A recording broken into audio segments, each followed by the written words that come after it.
Good afternoon. Good afternoon. How much time do I have, by the way? We have 1:30. Oh, okay. People have plenty of questions. Okay. Going on. What I'm going to do today, I've changed this presentation several times because I didn't know whether people want to hear more about the index, or more about GIS, or more about ranking. So I've thrown in a little bit of everything, but I'm really going to focus on geographic information systems. But I am going to talk about the index, but not in so much detail as probably everything. So I will talk about it. You asked me about it. So basically, I'm just going to go through chronologically how I got involved with this whole idea of ranking cities with regard to African American quality of life. And then I'll get the specifics of how we got to the point of actually using the index. And I'm going to focus upon Nashville, which is oftentimes either a peer city, Austin, Texas, and I'll look specifically at some of the issues there, and then I'll wrap up. But let me first have a confession to make. I did not start out as an urban geographer. Very, very far from it. I was a hardcore physical geographer. Hydrogeology, geomorphology, soil science. When I came out of undergrad, I started working basically as a geologist for the U.S. Bureau of Land Management. And I worked in Nevada and in California. And so that's where I started. I didn't have anything to do with urban geography, even though I am from a large city, Baltimore, Maryland. I'm sure a lot of you watch The Wire, Homicide, Corner. That's where I'm from, west side of Baltimore, Maryland. So, and that's another whole other interesting story. That city, if you watch The Wire, that city is as real as it gets for bars. That is not made up. As a matter of fact, it's kind of toned down from reality. And so, but no, I did not start off as an urban geographer. I was hardcore physical geography. And then a few years into my teaching career, I made a decision. I just said I've got to go to a black college. And at the time, I said, look, if I'm going to apply to 4 black colleges, and none of them accept me, then I'll just be out of academia. And there's another story behind that I'm not going to go into today. And so I wound up being hired by Tennessee State University that has no earth science, no geology, no hydrology whatsoever.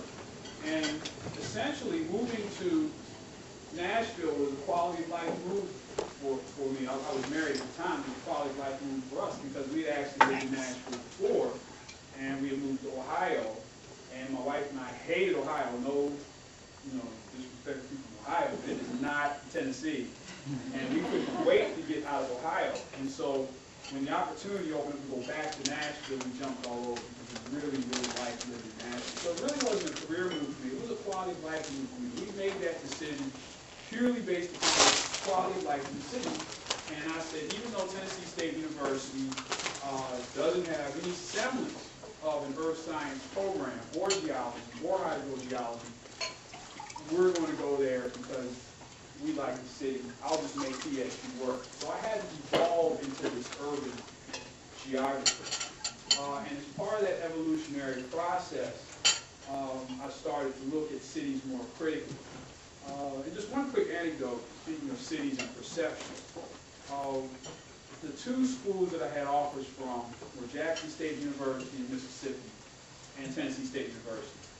Jackson State, as you know, also has a very strong urban studies program. And I was kind of leaning toward Jackson State. But my wife, or ex-wife now, said, "Oh, I'm not going to Mississippi. You can't get me to go to Mississippi. I'm scared to go to Mississippi." My ex-wife is from Gary, Indiana.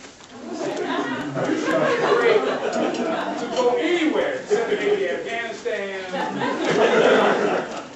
But that's interesting. She's from one of the worst, most crime-ridden, murder capitals of the United States of America. But she was afraid to go to Jackson, Mississippi. So that's why we wound up in Nashville. That's safe.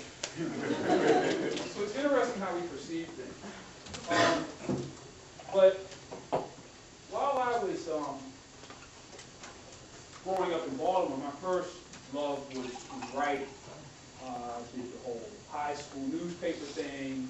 I did the whole yearbook thing. I was a writer. I wanted to be a writer. And then it came time to go to college, and my father said, "You don't need a college degree to write, boy. You're going into science." So that was the end of any chance of my majoring in journalism or writing or anything having to do with that. My father absolutely refused. My father was a chemist. But I wrote freelance for years, with emphasis upon free. But I wrote for years and years and years as a columnist for magazines, these free weeklies. I'm sure you have lots of them here. And I used to do a lot of reading as a geographer, and I used to read these Money magazine best city lists and Sperling best city lists and all these best city lists. And the best cities were always places like Rochester, Minnesota. I'm sure she knows where Rochester, Minnesota is. Or Providence, Rhode Island. I'm sure Dr. Craig can tell you a few things about Providence. That was the best place to live in the United States. San Francisco, California. They also said San Francisco had the best weather. I mean, San Francisco, not for me, not for me. And in one year, Gainesville, Florida. I was in graduate school in Gainesville, Florida. Gainesville, Florida was ranked the best place to live in the United States. I was living there, and black folks were catching heck. I don't want to offend anyone. Heck, Hades, whatever you want to. We were catching it. And we were having all kinds of problems in Gainesville, Florida as black people. All kinds of problems. Police brutality, lack of housing, inequity. It was the best place to live. So I said, something's wrong here. I wonder if we asked black people where the best place to live in America would be San Francisco, California. In fact, if you've been reading, San Francisco, California has had a mass exodus of black people. Black people running out of San Francisco like rats off in a single ship. Do not want to be in San Francisco. Going anywhere except San Francisco. Yet San Francisco is constantly rated the best place to live. I said, something's wrong. And so, as a freelance writer, I queried Black Enterprise Magazine, and the planets must have lined up. If any of you have written freelance before, it is more difficult to publish in that than any of our professional journals. Try getting an article in any mainstream publication like Time, Newsweek. Try it one time. They don't care if you're a PhD, MD. It's more difficult to publish in that than in our professional journal. But the good thing is, if I was to publish this in my professional journal, maybe 8 people read it, maybe 18, maybe 8. 3 million people read this magazine every month. So, but you have to be extremely fortunate that there was a new editor, and a new editor was looking for something new and exciting. She's just got there, and I called, and I sent my query, and I said, Black Enterprise, you guys need to do a ranking of cities, because I'm tired of reading these other rankings of places where no black people live. You look at demographics. There's no black people in Rochester, Minnesota. I mean, and there are black people in Gainesville, Florida, but I'd argue that they're catching it. The police and everything else there. And so Black Enterprise said, well, yeah, we would really like to do a scientific ranking. And what I mean by scientific ranking is one where we actually use statistics and data. Normally, when a lot of magazines do these city rankings, there's 3 or 4 editors sitting in the room. And even Black Enterprise, and say, hey, one year every magazine did a ranking, and Syracuse, New York was one of the cities that was deemed best for black people. I was like, how did that happen? Well, some editor's daughter was Syracuse, and she went and said, I thought it was wonderful. Let's put that city there. We don't want to do that. And they said, well, we don't have the expertise. We don't have the expertise to do the scientific ranking. I said, well, we have to go. I just happen to be a geographer. I can tell them I'm a physical geographer. I can read, I can write, I can look up census data, and so we got together after, it literally took 2 years, about the same amount of time that it takes to publish an academic. It took 2 years to get from that to this first ranking in 2001. Now, in this first ranking, we got into a pretty spirited debate. But we got into two debates. First of all, the level of geography. Do we go with metropolitan statistical areas, or do we go with central cities? I said we need to go with MSA. Now, most of us in here who toss that term around MSA, you wouldn't believe how long it took for me to explain what MSA is. Maybe you would, to those journalists. Some of them still don't know what an MSA is. I'm sure everybody in the room knows what metropolitan statistical area is. And so we finally decided to go with MSAs because I said none of us live, work, and recreate near our homes. You know, you don't walk across the street to go to the theater. You don't go to your backyard to go to a football game. And then you certainly don't go down, some of us go downstairs to work, but many of us still commute. So our lives often are spread across a much wider area than just even our neighborhoods or central cities. So I finally got them to go with the MSA level of geography. And then the next issue was, how is this ranking going to be different from all the others?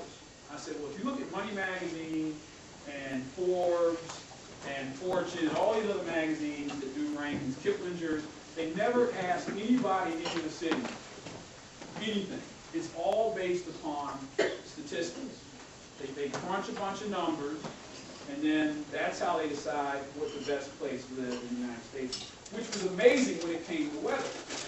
I mean, the editors just assumed that if a city has temperatures between 70 and 60 degrees most of the year, that's ideal. And I don't know about you, but I like it when it's 85 degrees with 60% humidity. That's just me. Maybe that's just got something with my DNA. The fact that my family is Hausa, is origin from northern Nigeria. Maybe that's it. But I don't like being 65 degrees Fahrenheit. That's just not warm enough for me. You know, but that's how they decide. They didn't ask anybody, what temperature do you like? What's warm to you?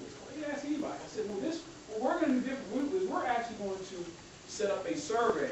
And we're going to ask people, how do you like living in city X, Y, and Z? And so the editors were like, well, and they made a good point. They said, well, how can we trust people? Think about it. If you lived in North Philadelphia all your life, and as a matter of fact, Philadelphia is a city that has one of the highest percentages of people who never lived anywhere else except Philadelphia. You lived in North Philadelphia all your life, and I ask you, well, do you feel safe in North Philly? You say, yeah, I feel fine. Wrong? Yeah. Have you ever been to Philadelphia? I'm from Baltimore. There's only 3 places I've been, I don't want to say scared. That's, man, I can't be scared. I felt concerned about my safety. Gary, Indiana. Because I had to go there because my ex-wife had 8 brothers. I had to come talk to us when we married our sister. I had to go talk to all 8 of them. Gary, Indiana, Watts, and East St. Louis, Illinois. And North Philly.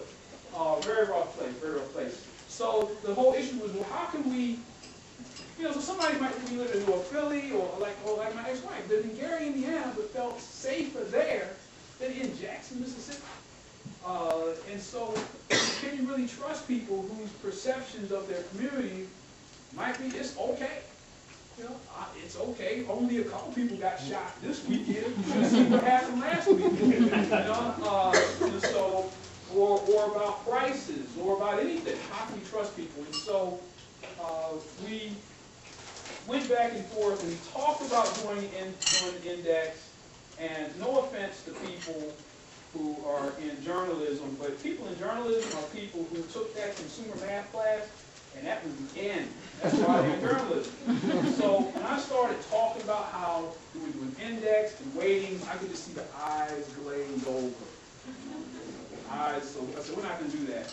And so this first issue was called Reader's Choice for a reason. We say, look, you might think your city is great, And we put all the census data and all the demographic and socioeconomic data in here so that you can make a choice. Okay, you think your city's safe, but it ranks highest, amongst the highest crime rates. So Memphis, Tennessee, for whatever reason, black people love living in Memphis. But Memphis, if you watch, what's that show? 48, Verse 48? Woo, man.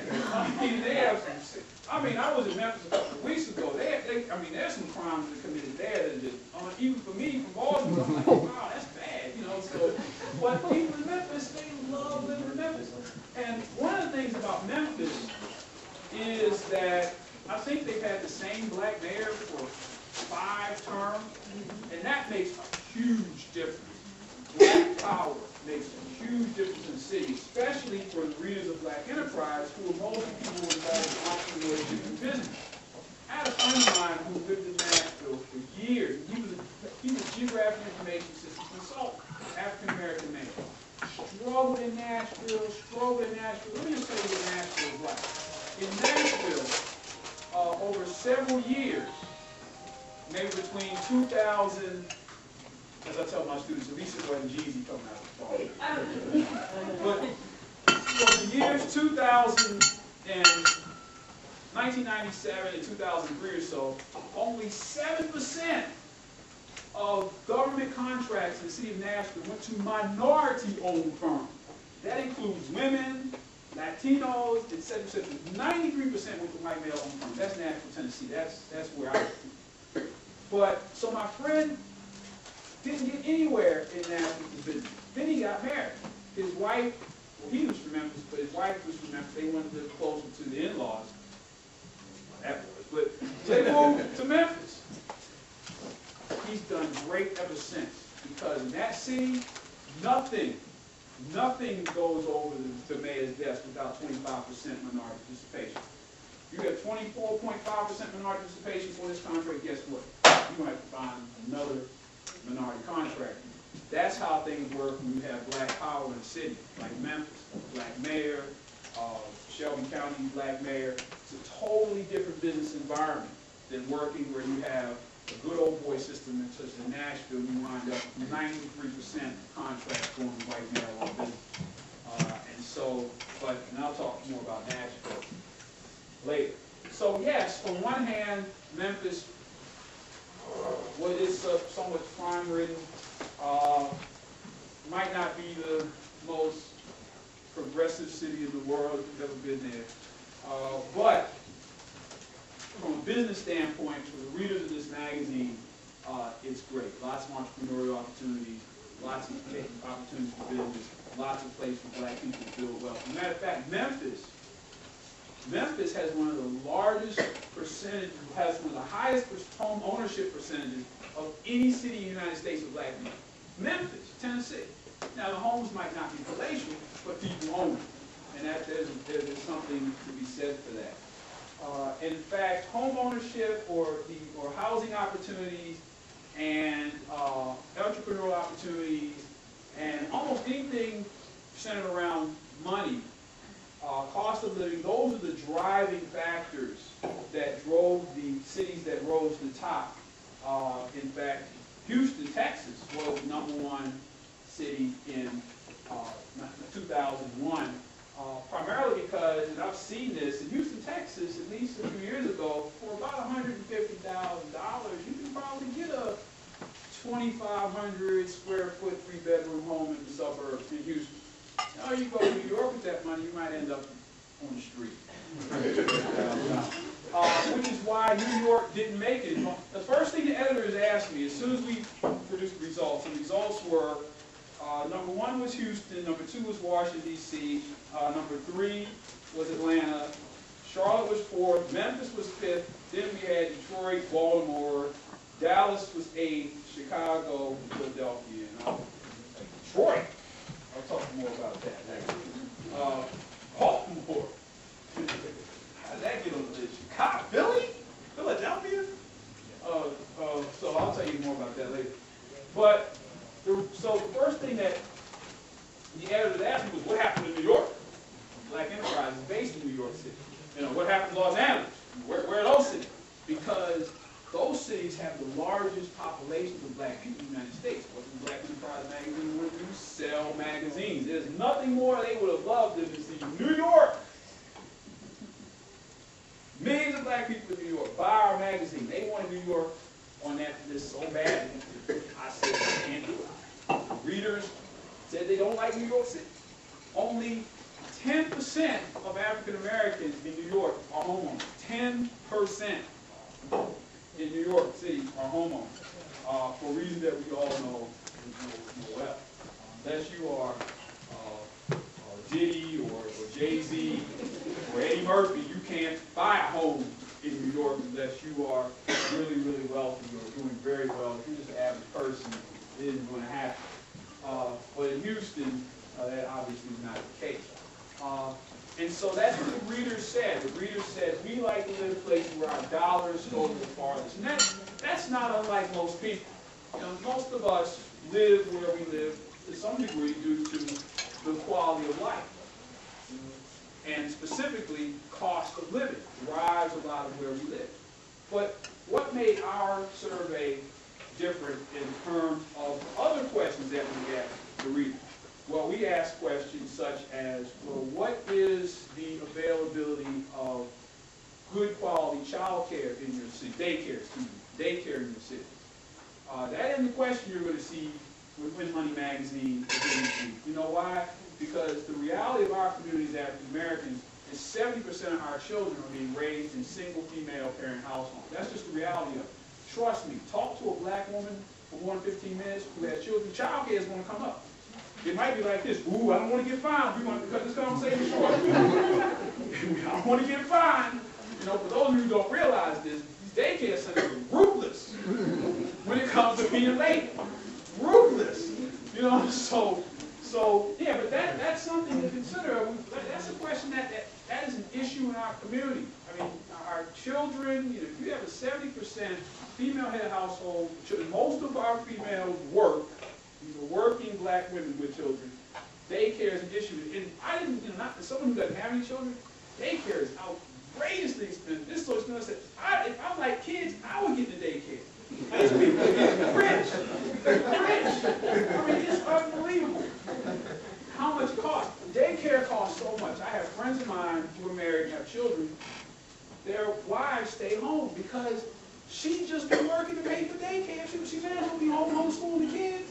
And so that's how expensive it is. You can actually eat up your spouse's salary just in daycare. And so you might as well have your wife stay home or one of the spouses, I'm sorry.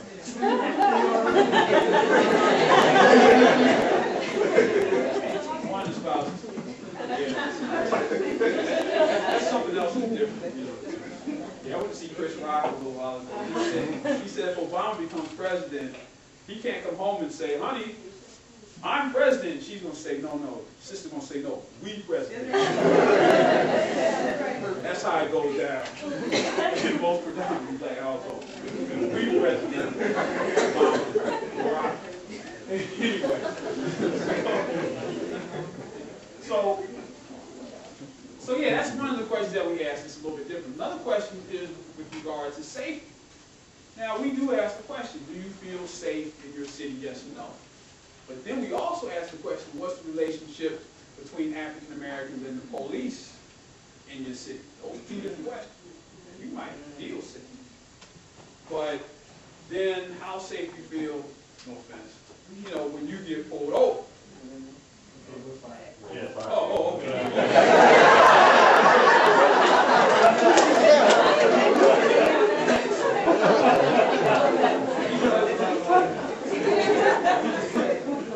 Because there's nothing a felony stop. Felony stop. Nobody has been to a felony stop. You know, driver, drop the keys out. Maybe I'm living wrong. Left hand out. You know, the ground face down. You know, I mean, that's something that happens to usually happens to a lot of us a lot. And so we asked, you know, what's the relationship? And so, of course, a city like Cincinnati at the time had no chance of making it. Just when Cincinnati was there. Boycott the police were just gunning them down left and right, shooting black men in the back, so on and so forth. So Cincinnati, even though it was trying to come up in terms of quality of life, in terms of its relationship between blacks and police, not good. Another question we asked, how effective, per se, are the religious, well, let's really say around religious, how effective are the black churches in your community? Now, regardless of what anybody said, or how far we've come, the black church is still a major institution in our community. As a matter of fact, there's a really interesting statistic. Speaking about black women. Black women probably have the hardest time in this country. They're the lowest socioeconomically. They have all these problems, but guess who is least likely to commit suicide? Black women. Guess who has the highest church-going percentage of any socioeconomic group in this country? Black women. And I'm not a religious person, but there might be something to that. And so we asked that question also, because the church. I mean, when anything happens in the community, who's the first people? Go call Reverend so and so, and you have the little summit in the meeting, and we're not going to have this. We're going to have a march. That's what we do. And so that's still, and even well, it's kind of changing now. T.D. Jason's place me here somewhere. Our church has changed a little bit, but still in a lot of cities, even if as far out in the suburbs as we might move as black people, we go to church on Sunday, we go right on back down to the hood, so to speak, the neighborhood, and go to church. And so we asked that question. So there were a lot of different qualitative questions that we asked that produced different results. Now let me get back to this 2001. So we had Houston, Washington, D.C. What we did was we had 21 questions, and on a scale of 1 to 5, with 1 being least satisfied and 5 being most satisfied, 3 being in the middle. So if a city had, with 21 questions, average of 3, which would be satisfied, then the score would have been 63. That would be the ranking score. So, for instance, Houston, Texas scored a 70.58, and I think we had 4,000 people log into the site, which is a pretty good participation rate. So Houston actually had 70.58. Now, of course, we got the Detroit 62.37, Baltimore 61.99, we went down to Philadelphia 59.44. You're like, wait a minute, that means those people were mostly dissatisfied, which really, and this says something, after we did this study, the overwhelming majority of people, black people, living in cities that responded to surveys said they were dissatisfied with it. One of the lowest scoring areas was with dissatisfaction with public school.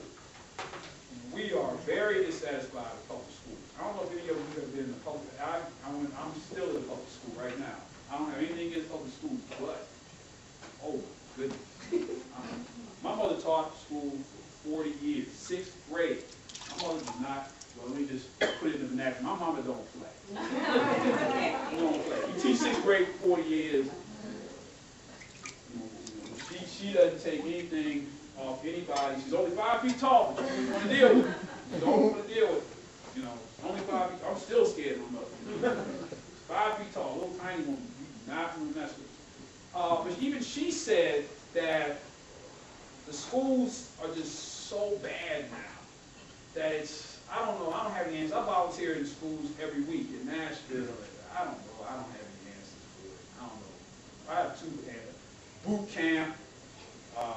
Maybe that might be it. Just take them out to the woods the first part of the year and say, hey, look, this is how it's going to be. Because it's different now. It's different now. You ask a child, excuse me, young man, why don't you go work with that young man on that computer?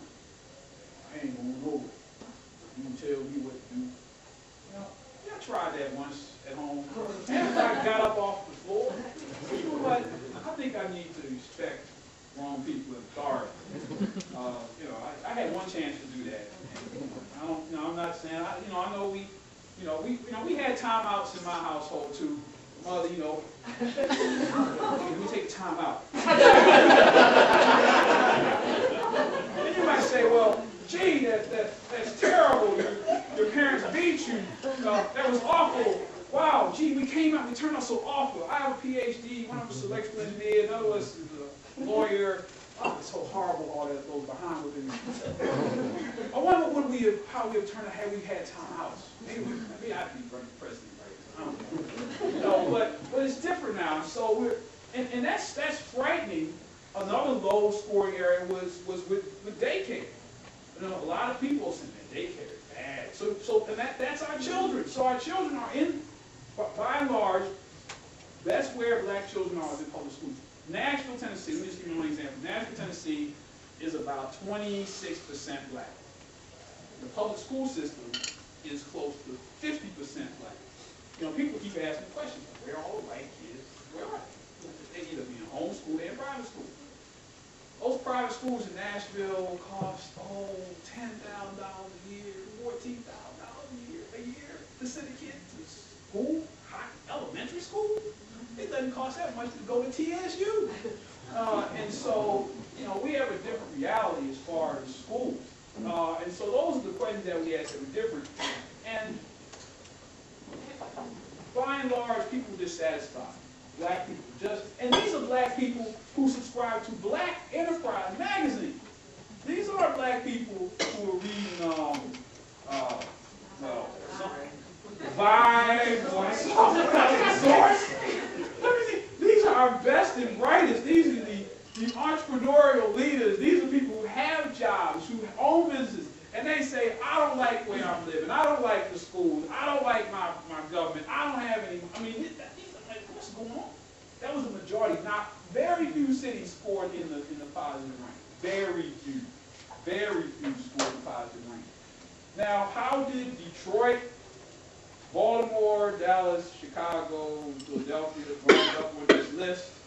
Well, let's say Black Enterprise magazine is in the business of selling magazines. So the first time around, the editors kind of said, look, Padgett, a lot of black people in Detroit, a lot of black people in Philadelphia, I think those cities need to be on the list. I said, you see these numbers. Nobody's going to read that.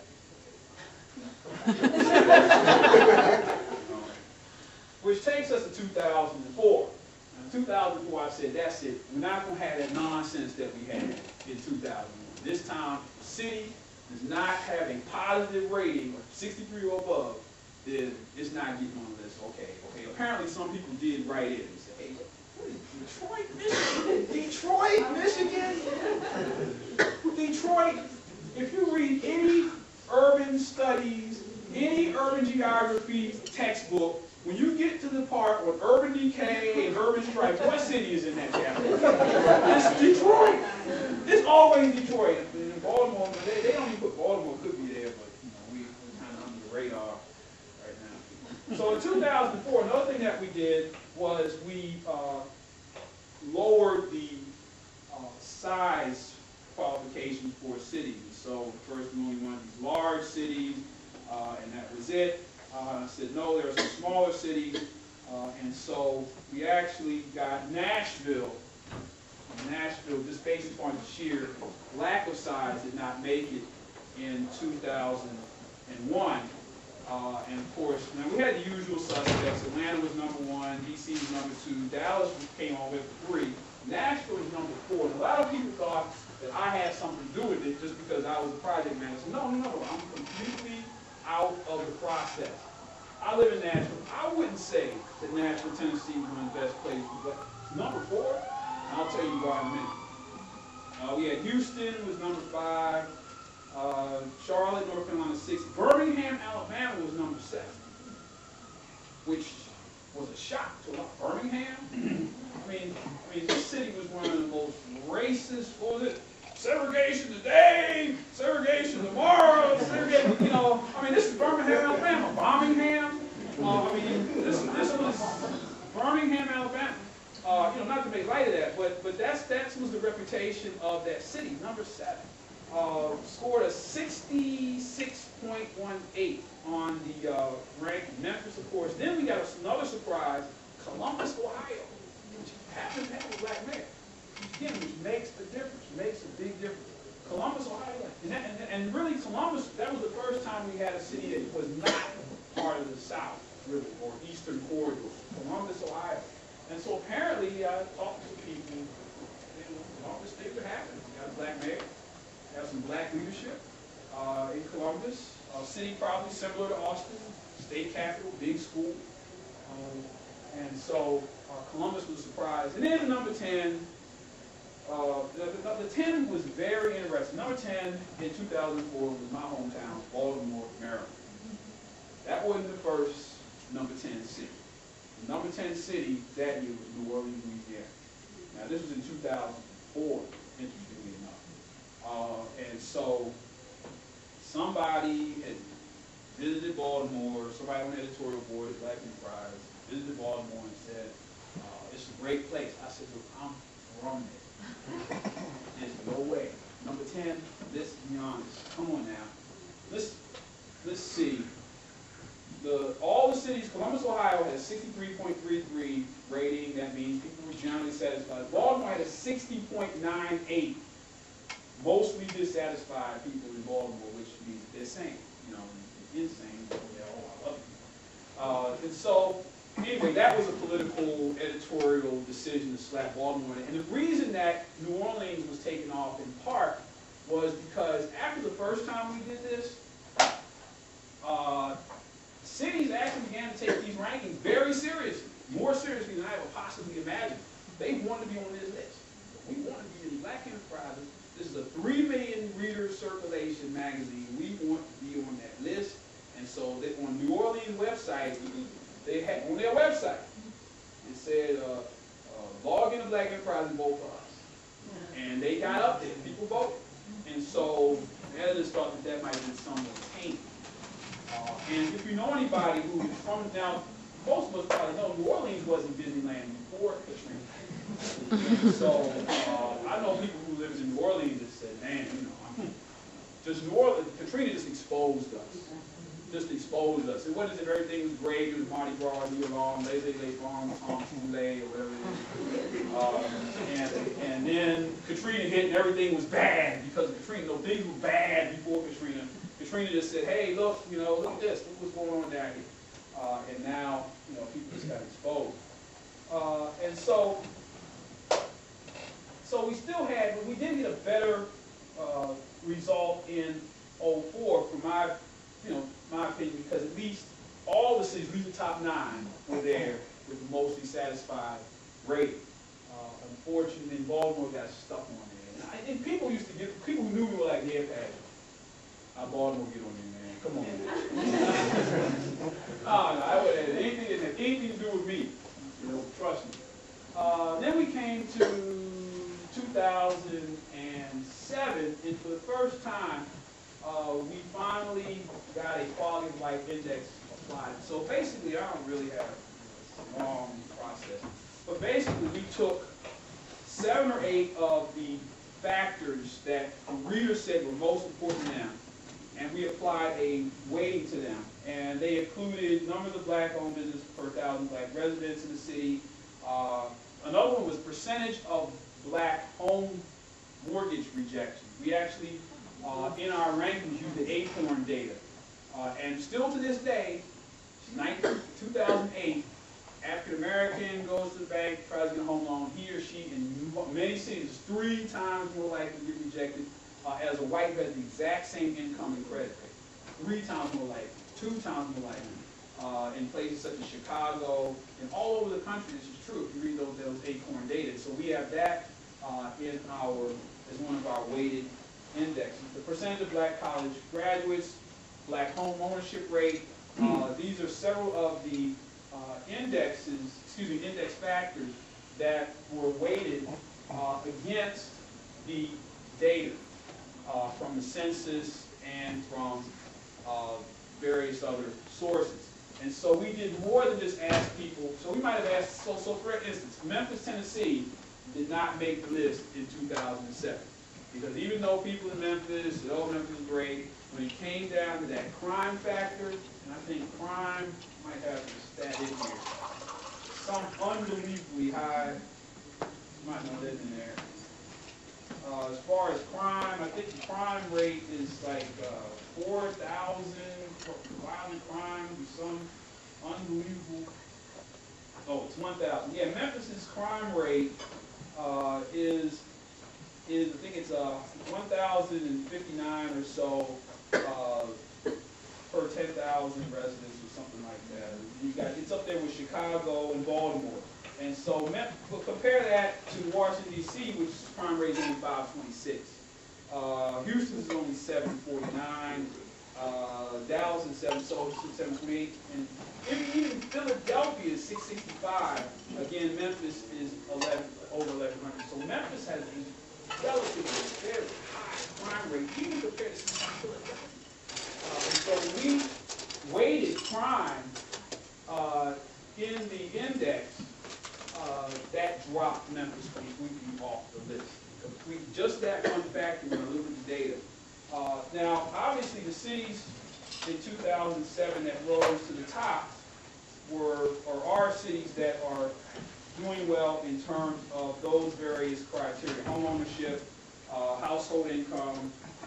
We also included in the weighting or the index the percentage of black households earning greater than $100,000 per year.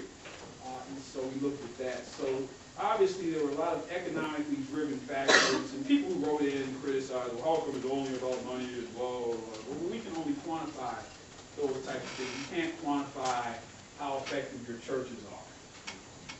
How can you quantify that? Well, it is a way to quantify it. We won't get into that later.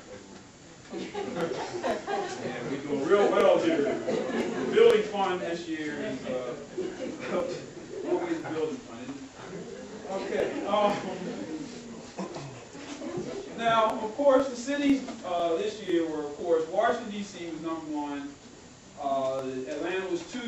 Raleigh-Durham, which never made it before, but at Research Triangle area, very powerful in terms of economics, came up with the addition of the criteria. Houston was #5. Nashville, 4. Nashville was #5. Dallas, all three times is #6, and it was Charlotte again. Then we had Indianapolis, Indiana, and Columbus, Ohio, 2 Midwestern cities. The Midwest is not usually associated with good times for black people. And neither is the South, West. Malcolm X said, as long as you're south of the Canadian border, you're South. And in Jacksonville, Florida, they put these families from Jacksonville, Florida on the cover. Now, black people in Jacksonville were like outraged. They were like, you've got to be kidding. And I've been to Jacksonville. Jacksonville is an interesting place for black people if you've ever been there. It's a very interesting place. I hope they got their flood problem fixed. It's just unbelievable. And this is in Florida, so you know it rains. And every time it rains in North Jacksonville, you're going to have some water. But those are the ratings. And so we factored in the index. We got some new cities from the Midwest, better economic opportunity, and then Raleigh-Durham, and once again, Nashville, Tennessee. Now, what's interesting about Nashville, Tennessee is amongst all of the cities that in this final ranking, Nashville had the highest crime rate. Nashville also had the lowest median household income amongst $27,153 per year. Had the lowest. Also had the lowest percentage of households earning greater than $100,000, and on and on and on. And so I found that very interesting. Yet Nashville wound up being #4. What is #5? Yeah, #5. In spite of having all these somewhat negative things, of course, Nashville. You know, those people who happen to be in the Chamber of Commerce arena, they just are all over this. Yes, we're #5. We are one of the top cities, black for blacks. Come to Nashville, black people. Great here. I'm sitting there thinking, well, let me just show you. Is Nashville really a great place? Can we, and being a GIS expert. I looked at a few things using GIS, and I'll just kind of blow through them. Did a little bit of research. And Nashville is one of the fastest growing cities in the United States. As a matter of fact, you know, the sprawl is somewhat out of control. We're not Atlanta. We're right Atlanta. Maybe Las Vegas. Are there spatial institutions? You know, I wanted to look at this from the standpoint of sprawl. And I really modeled this research after Dr. Robert Buller's look at sprawl in Atlanta. I think he wrote a book called Sprawl Atlanta. I'm sure some of you are probably familiar with that. The same thing happening in Nashville. So I applied GIS, this spatial analysis. But I just wanted to look at this. This is anecdotal research. And here's just some of the evidence. USA Today names Nashville as one of the fastest growing. Nashville. USA Today said Nashville was the fastest growing city in the United States in 2001. Census data, rapid growth, the fastest growing exurb in the nation. This growth. Most of the growth is occurring. Now, Nashville and Davidson County became one government in 1963, one of the first combined city-county governments in the country, as a matter of fact. Most of the growth is occurring out here in the outer suburbs overall, in general. And so, I'm not going to have you struggle to read this, but you can see Rutherford County, Williamson County, between 1980 and 2000, over 100 and some percent growth, whereas Davidson County, Nashville, relatively moderate compared to the surrounding counties. Produced this using a program called Flow Mapper, which is available for free, by the way.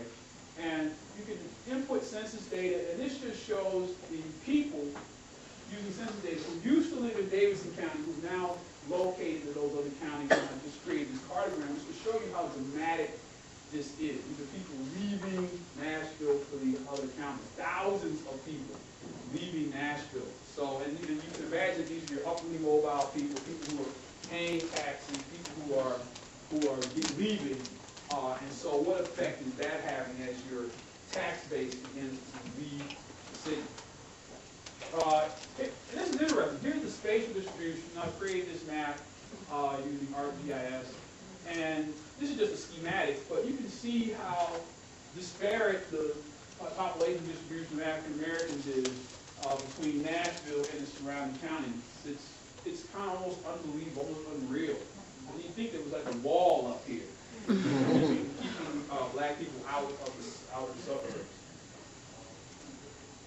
And so here's some more data. Now, what's interesting is, as some of these counties surrounding Nashville have grown rapidly, some of them actually decreased as far as their percentage of African Americans over the same time period. They've been having all this rapid growth, so they're getting whiter and whiter and whiter in the suburbs for the most part. And so, meanwhile, Davidson County has pretty much increased its African American percentage. The African Americans in the surrounding counties have, by and large, percentages have decreased, if you notice. So you're getting a whiter and whiter and whiter. It's almost an apartheid effect in terms of racial distribution of population. And now these next three, I created these maps and went back and got some historical census data and imported those into a dot map. And these are census tracts with historical census data.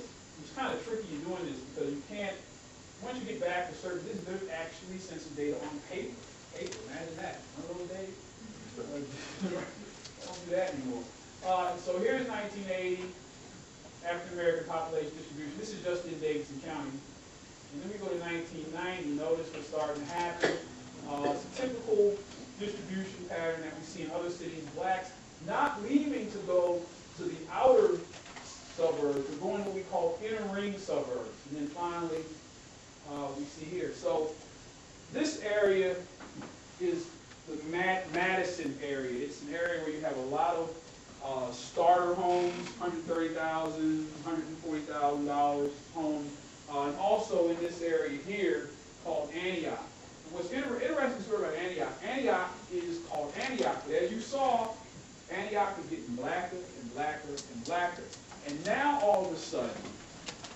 some people who live in Antioch want their neighborhood to be known as, I think it's Crystal Springs, and we're not in Antioch. Isn't it Antioch? No. We don't want to be associated with Antioch. Well, does this have anything to do with all black men? No, we're not. It's not anything with race. It's our home value. So, you know. Anyway, but that's what's happening there. Even that name of the post office changed from Antioch to something else where they are. And so that's what's happening. And so when minorities, when we say that specifically African Americans move to the suburbs, it's not to the outlying suburbs, moving to what are called inner ring suburbs. Probably the classic case is Prince George's County outside of Washington, D.C. That's the classic inner ring suburb case where you have, Prince George's County is just, on one hand, you have the inner ring suburbs, which are ripe with crime. As D.C. is getting whiter, they're pushing the low-income blacks into the inner ring suburb around Prince George's County. So you have some of the same social and economic ills in the inner ring suburb of Prince George's County as you used to have or still do have in southeastern D.C. But then when you get farther out in Prince George's County, you're in Mitchellville, Maryland. When I was growing up, if you were from Mitchellville, you were from the country. Where are your Cloud House? You from where? Hey, she from Mitchellville, Maryland. Oh, you know, there wasn't anything out there but people on the farm and farmers and country people who, but now, I live in Mitchellville, Maryland. I've got 3 or 4 letters on my name, or I play ball for the Redskins or the Nationals. I live in Mitchellville, Maryland. Totally transformed. Or PG, I'll keep calling out from Maryland, called PG County, I'm sorry. But it's a classic case. Those starter homes where blacks are starting to push out into southeastern Davidson County, which is basically Antioch. And so here is just an overlay of black persons in 2000 represented by the red dots, and black in 1990. You can clearly see this push into southeastern Davidson County. Not going out here to Williamson County, but staying close in. I thought that was just interesting to see what's happening there. So as we say, black folks in Nashville, we're moving on up, but we're not moving on out to the suburbs. That's the whole show. Now, I extracted some of the household data and population data for Nashville and made this scattergram. This is a program called GEODA, which you can extract statistical data from ArcGIS or GIS maps. And as you can see, if you look at, in other words, the whiter your neighborhood is in Nashville, the higher the median household income. Now, this is Nashville. This is the number 5 city according to Black Enterprise. Look what happens to you with the black population. The more black people you have, the lower the household income is. And that is a pretty significantly steep slope. Exactly the opposite of what's happening in white communities. And so this gives us a better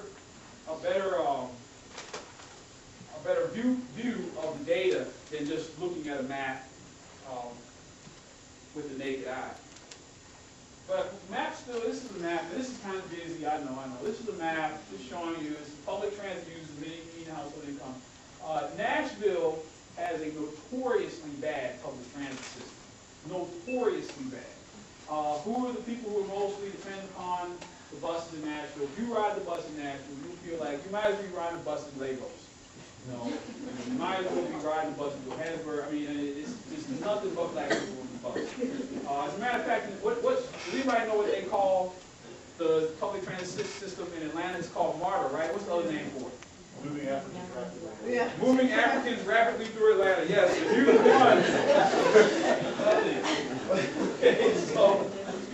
So you can see this map just shows that you have high concentration of poverty and bus riders. And what's worse is that the public transit system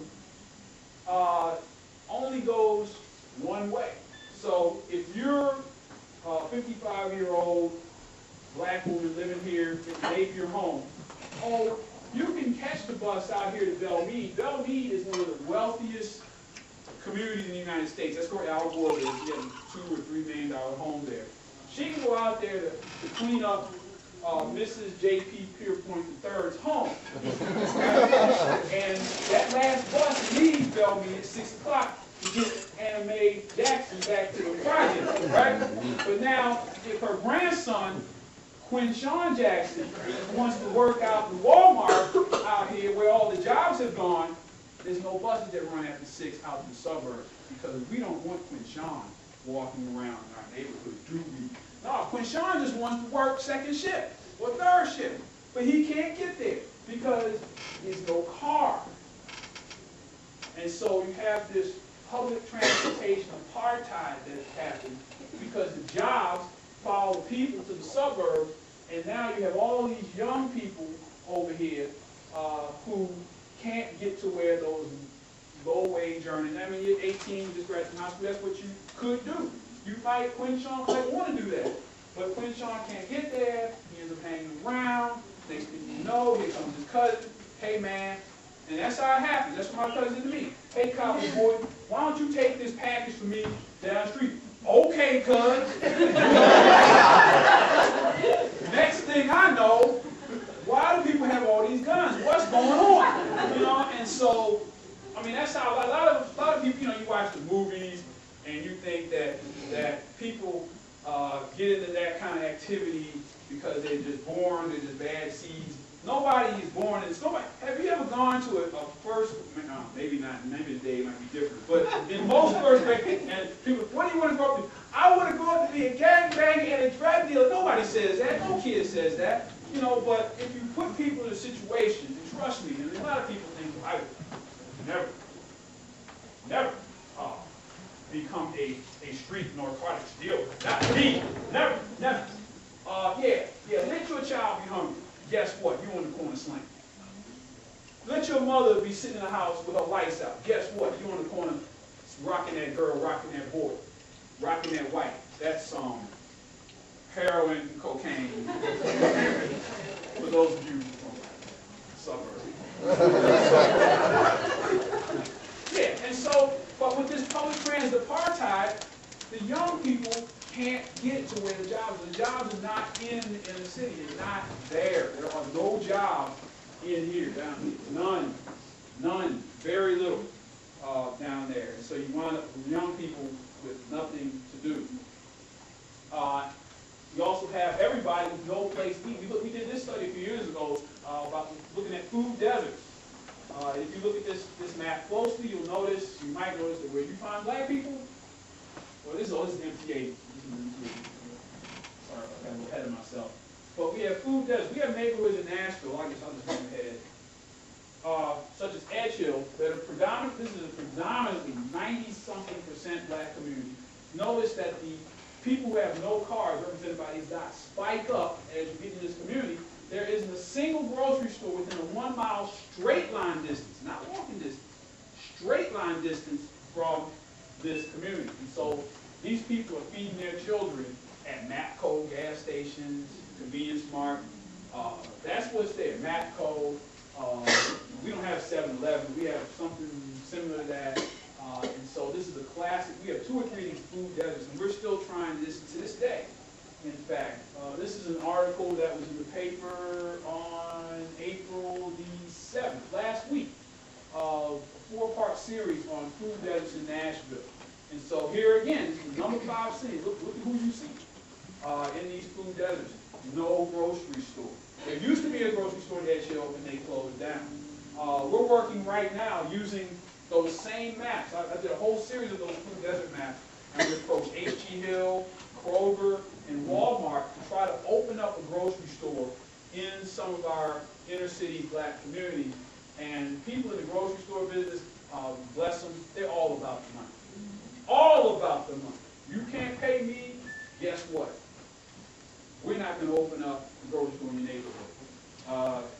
It's just like I talked to, I remember when the controversy came out, when, not to get too far off base, but when the whole controversy over the generic AIDS, and the drug companies didn't want to provide generic AIDS drugs to people in Africa. and they asked the guy that represented the farmers super interested, they told him, you know, there are 8,000 people every day dying of AIDS in Africa, but if they had these generic drugs, many of them could be saved. And the guy from the farmers super, this was on 60 Minutes, some of y'all probably saw this, he said, you're making a mistake. He said, we're not in health care, we're in the health care business. There's a difference. You know, we're in this to make money. We're not trying to save lives. You can't pay for our medicine, you die. It's just like that. Now, you need to go talk to somebody else about health care. We're in health care business. So that's what the food people say. We're in the food business. You want some free food, you go down there to the shelf. We're selling food. You don't have something to pay us when you get that cash register? Have a nice day. Maybe you won't have a nice day. And so it's been very difficult for us to get these stores into our community. You know what I mean?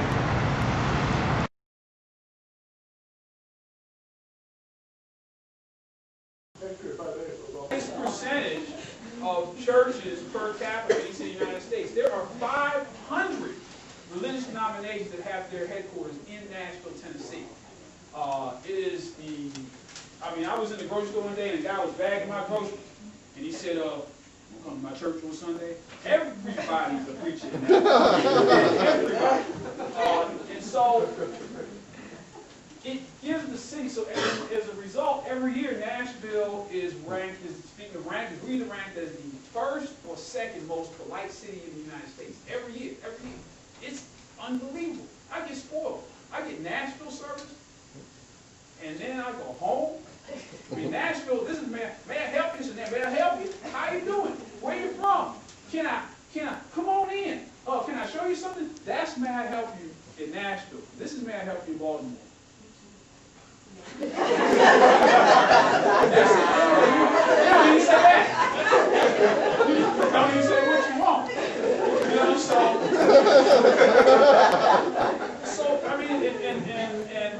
one day, my car, I had car trouble, had my hood up on the side of the road. People, you all right? Can I call somebody? Like, you don't even know me. You know, at home, if somebody said, you all right, man, need your help? I'm like, I'm cool, man. They roll up on you. All right, cuz, so you got 3 more tires. Let's go get them tires. 3 other flat tires. Your battery work? I ain't got all day. Get move. I ain't got all day. You know, yeah, you break down the Baltimore, you might get your other 3 tires and arm flaps stolen off your car. And your battery. You know, so it's a totally different environment. People are very nice. It's unbelievable. And one of the things that Nashville has a reputation, used to have, I'll get to that later, is with regard to the homeless, but that'll be my last slide. But some interesting things are happening with other populations, and now where we're not nice is with regard to our immigrant population. This is interesting. Some recent polls in Middle Tennessee have revealed the greatest concern of the future is illegal immigration. 41% of respondents to this recent survey said illegal immigration is our greatest concern. 8% said education. Nashville has one of the worst school systems in the state. The state's getting ready to take over the schools. Our schools are failing, but you're more worried about what Jesus is going to do than little peanut or man or little man or man who can't read. You know, he's in 3rd grade, reading at a pre, I never heard of pre-K till this year. Pre-K level, they got pre-kindergarten. They got something for kindergarten. You can fail kindergarten? Yeah, so we have this, they try to pass English only law. They're trying to get the cab drivers to only speak English, cab drivers. You know, so we have a lot of xenophobia in our communities. Speaking of xenophobia, there was a recent poll that said that Nashville was ranked #1 as being the most unfriendly city towards gays and lesbians. Think about it. It's the buckle of the Bible Belt. You do not want to be a homosexual in Nashville. It's housing discrimination. There's all kinds of discrimination against gays in Nashville. And I was going to say something about churches and the choirs and music director, but I won't say that. You know, but what's interesting is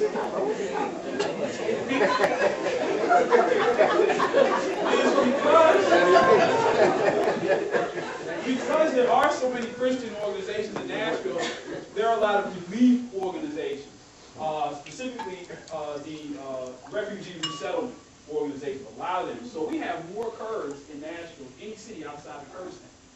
In Nashville, Tennessee, people don't realize that. We have Cambodians, Sunni. There are 3 Ethiopian restaurants in Nashville, Tennessee. In Nashville, 3.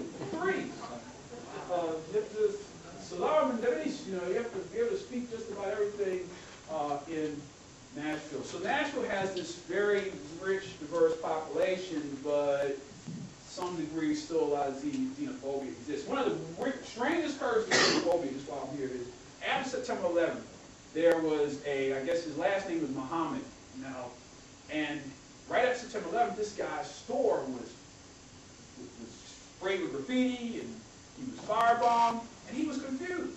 Because even though his name was Muhammad, he was a Christian. He was Christian.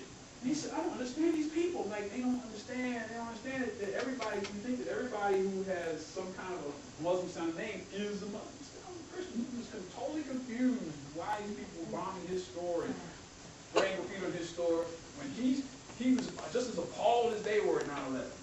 I don't understand. I said, this is where you live. It's called geographic illiteracy. And then there's one of our best, #1 best hamburger places in Nashville is called Fat Mo's. Fat Mo's. What Mo is short for? Muhammad. And somebody says, well, how come he doesn't put his whole name on the sign? He'd be out of business. He'd be skinny Muhammad. But very few people know that now. Oh, I just love this hamburger. No, they probably think Mo's some big old greasy guy. Or, hey, come on to Fat Mo. No, that's not Mo. That's like, speaking, one of the things that's happening now. Now, what's interesting is Nashville is starting to experience gentrification for the first time. This has only happened in the last 7 years. It's all these $100,000 condos, all in this downtown area. And so all of a sudden, the homeless population is being pushed out of downtown Nashville, away from their clinics, away from the shelters, away from the food service area, because if I'm walking my $3,000 pool down the street, I don't want some homeless person asking me if he can have $1, you know, and that's what's happening in downtown Nashville. So the police have made it illegal to panhandle. And so my question is, wait a minute, what about all these people with these buckets at those intersections? You know those people. You know, they stand there, can you give me a donation for my football team? I'm like, wash a car, sell lemonade, do something for me. I'm not going to just hand you $1 because you're on the corner. That's what we used to do. Have a bake sale. You know what I mean? But that's panhandling. That gets on my nerves. At least this panhandler needs the money. Not what he needs the money for. We might not deal with. But at least he needs it or she needs it. But the homeless are being pushed out of downtown Nashville. One of the things I'm doing for my urban geography class is we are actually developing a methodology using GIS and GPS to have a better homeless count. We went out this year with the class, with the Metro government, and I think we counted 600, the whole team counted 677 homeless people. There's got to be more homeless people in Nashville. And so that's what we're doing now. But homelessness is becoming increasingly a problem as gentrification takes place in Nashville, pushing not only homeless people out, but lower income people who used to live down here also being pushed out and being placed in Section 8 subsidized housing in the suburbs, some of which are out in Antioch and up in the northern part of the city.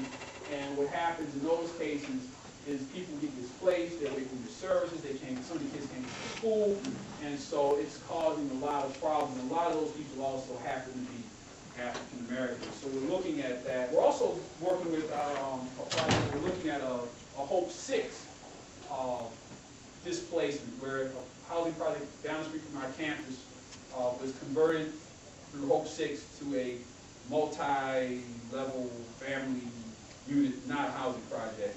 But in the interim, what has happened to the people who used to live in the housing project? Because only 25% of the people who used to live in the housing project can come back. Where's the other 75%? And they say the pathway to hell is paved with intentions. Hope 6 is a great program, but one thing they didn't realize was while you're rebuilding the project, where are these people going to go? And a lot of them are winding up out of school, out of work, and in the worst case, healthcare workers in Memphis say that the highest rates of infant mortality in Memphis are amongst women who are in those Section 8 housing projects or subsidized housing places because they've been displaced from where they used to be right across the street from the clinic or right down the street from the clinic in the inner city. Now they're out in the suburb in Shelby County somewhere in Section 8. They might not see a doctor until the third trimester, or might not see him ever, and by then it's too late. And so there's a direct relationship between Memphis's infant mortality rate and this kind of geographic displacement of people. And so we're looking into that also. And so thank you for your time. I say time is the most valuable, non-renewable resource because you can't ever get this last hour back, ever, no matter what you do. So I really appreciate you giving me the time.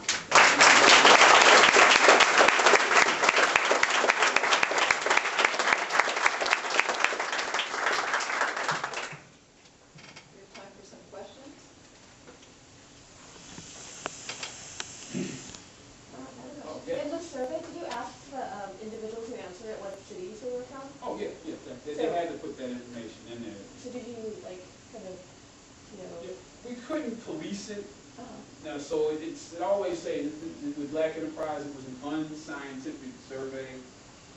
But the way it's set up is on the Black Enterprise website. It wasn't just launched out for just anybody to log in. So we're pretty sure that just about everybody who participated in the survey is a Black Enterprise subscriber. We were always afraid that some, no offense, some college kids, always a college kid would get in there and say, hey, I'm going to mess up your survey, Okeechobee, Florida, blow it up, but that hasn't happened. I haven't seen any anomalies like that in the data that suggest that somebody went in and just post about it. Op-ed writer in Washington Post, Eugene Robinson, wrote something about a week ago talking about two Black Americas. He basically said that if you're poor and Black today, you're maybe worse off than you were 40 years ago when, and of course it was on the anniversary of Dr. King. Do you believe that there's been this, this split of Black America? Basically saying that middle-class Black America, they still have opportunities and things are looking good, but not so much for the other. Well, I mean, I can't speak personally, but I'll tell you what my father said, and he's 70-some years old. He said that, yes, when I was growing up, we were poor. He said, but I lived right across the street from my doctor. My math teacher lived in the house next to me. So even though they were very poor, they still grew up in the same neighborhood. We all lived in the same, no matter whether you were a doctor, lawyer, teacher, plumber, janitor, or nothing, or a barber, like my grandfather was, you all lived in the same neighborhood. So you saw Dr. So-and-so, you saw so-and-so. But what happened with integration and all this other stuff is those folks who now have those degrees don't live anywhere near the poor. And it's the level of negativity in some neighborhoods is so bad. It's everything that you think is right is turned upside down in some place. For example, when I was in college, for 3 years, my girlfriend, she grew up her whole life in the projects of the West End of Louisville. And I used to go home with her, and I would think that I felt pretty good about myself. And they said, well, Julie, what's your boyfriend? He in college. I said, yeah. Well, what college? What do you do? You do a nickel? You do a dime? I was like, what are you talking about? You ain't never gone to jail? No. Oh, man, you saw. So the men who had the greatest status in her community, my man did nickel. That's $5. 5 years in prison for murder. Oh no, my man did a dime. You know, he a big man in the community. Y'all did 10 years. That's, man, 10 years in prison. Whereas in other communities, he has a PhD of art.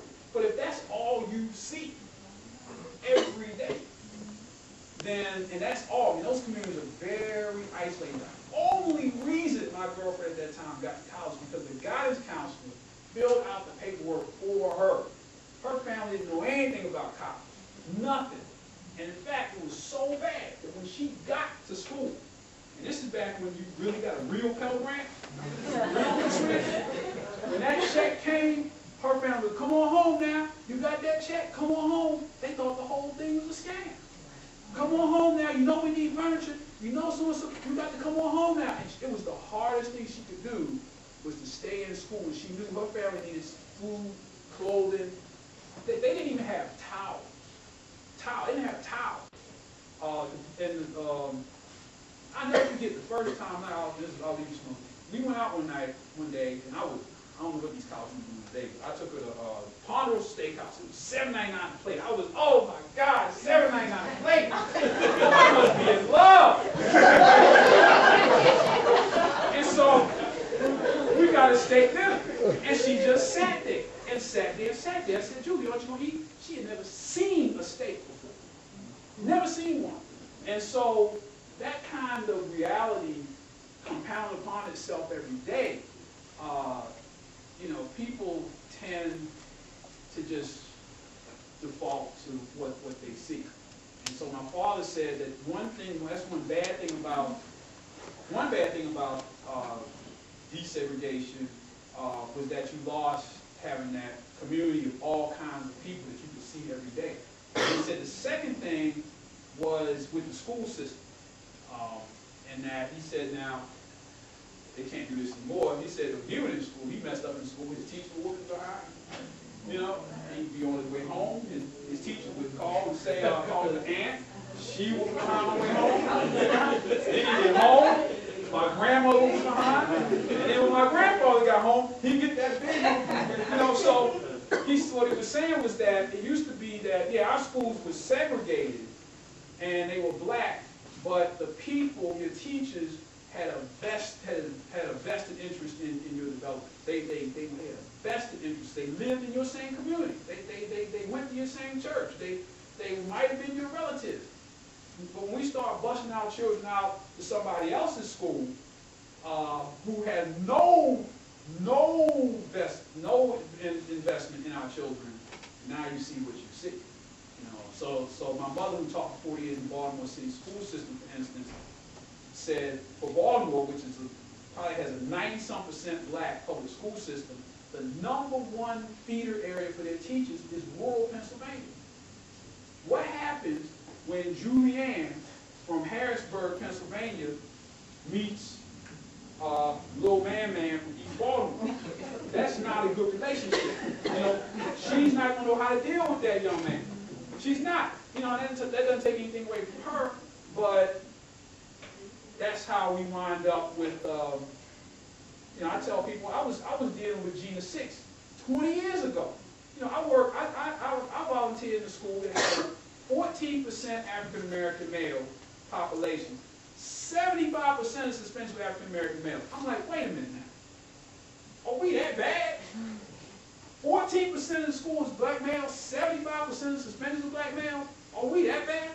But here's what happened. You know, little Billy Bob and little Shaquan get into a fight, right? Billy Bob gets detention. Shaquan's home for 5 days, and that's been happening. So that Gina 6 thing, that's just been happening. I'm glad people finally, you know, paid attention to it. That inequity in, but I'm just making a point that our schools now, he said, we've lost that. You know, we had a teacher who really cared about the student, and now you have a lot of teachers. I asked the teacher, she said with a straight face, I said, what do you love about teaching? She said, I love 3 things about teaching: June, July, and August. With a straight face. That's who's teaching our children now. And it's not just white teachers that have that attitude. You know, and so He said we lost that school where, and if you look at my father's class, I mean, he was in a little rural school in Kentucky, where some of those people are now, PhD, lawyers, doctors, whatever, out of that little broke down school in Kentucky.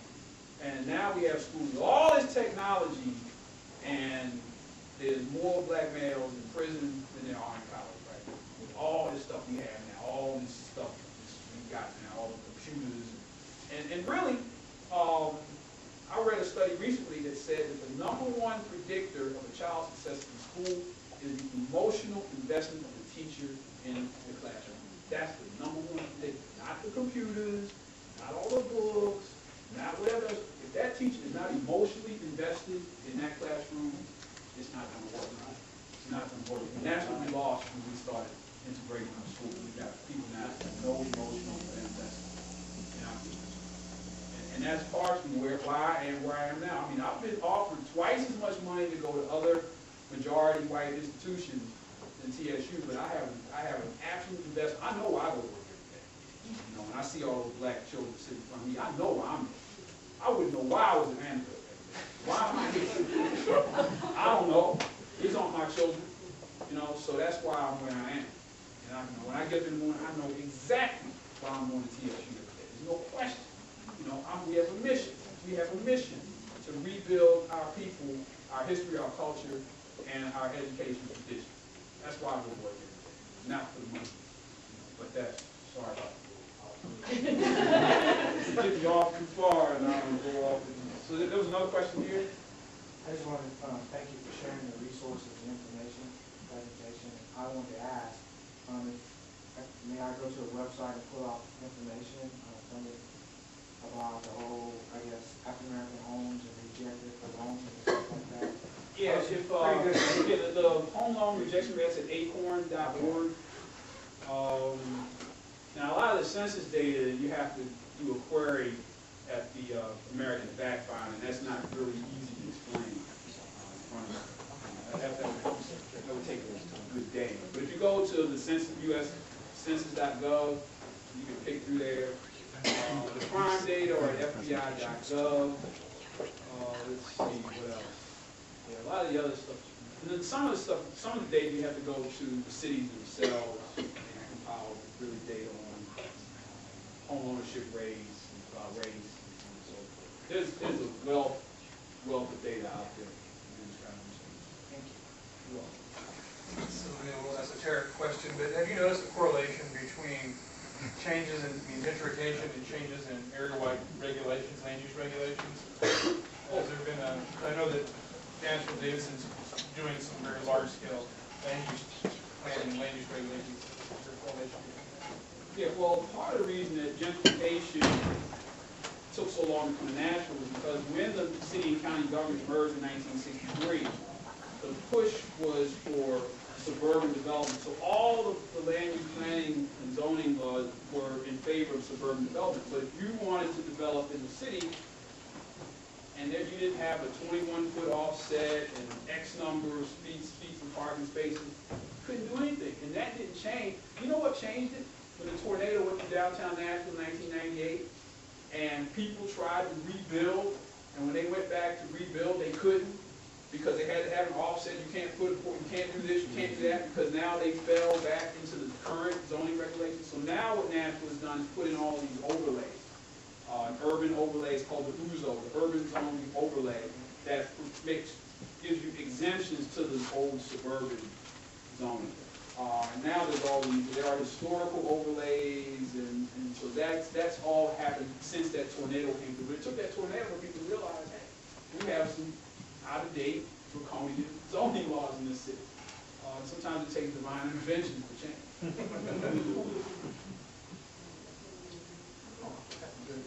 So your survey was for readers of Black Enterprise. What do you think would have happened if you had a lower income population filling out your survey? What cities do you think might have made the list? That would be interesting. I mean, it would probably take a substantial amount of funding and a team. But it would be interesting to see what would. Yeah, we always wondered about that because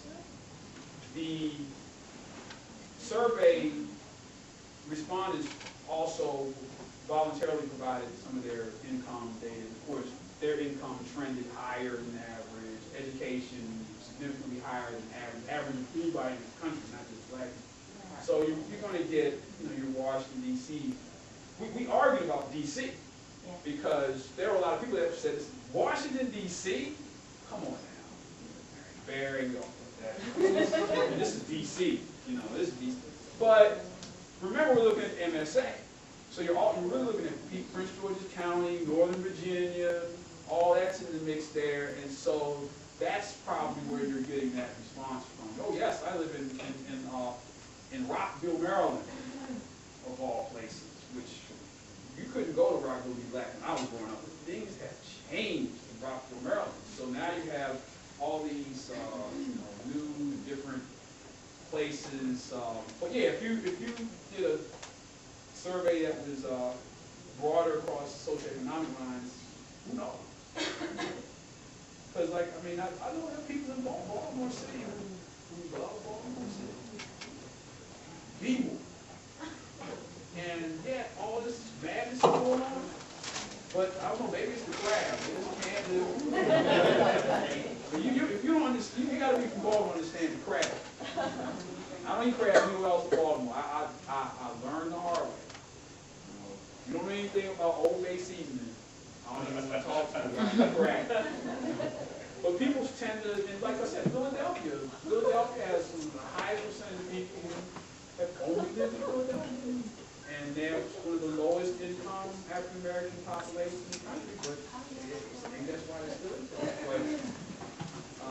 But that would be interesting to do, but we'll take it. Oh, sorry. I thought you just had a call.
I've done this presentation for the Rotary Club,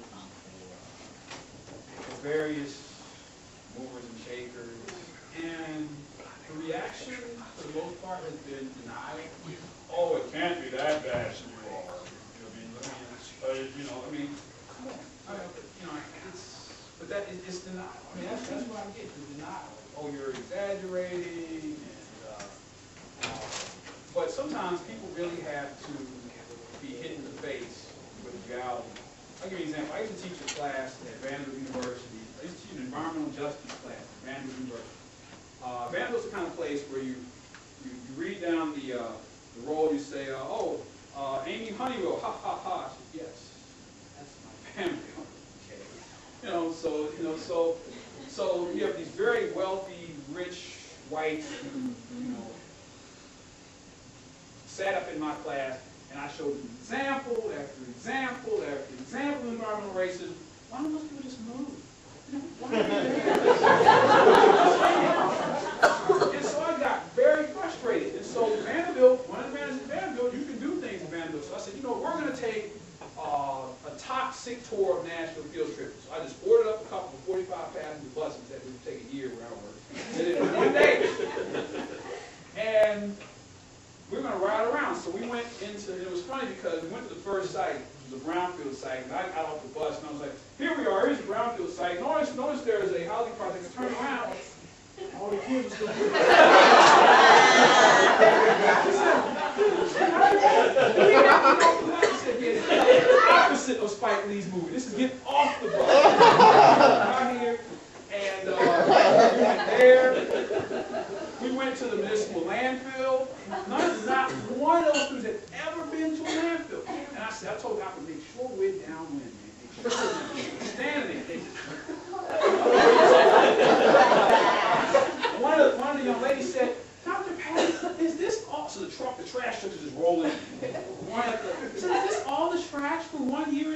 I said, no, this is half of the garbage for one day in Nashville. And they just, and until they were out there in it, until they went out there, at the end of the course, when I got those evaluations back, almost every one of them said that they were non-believable until they went on that field.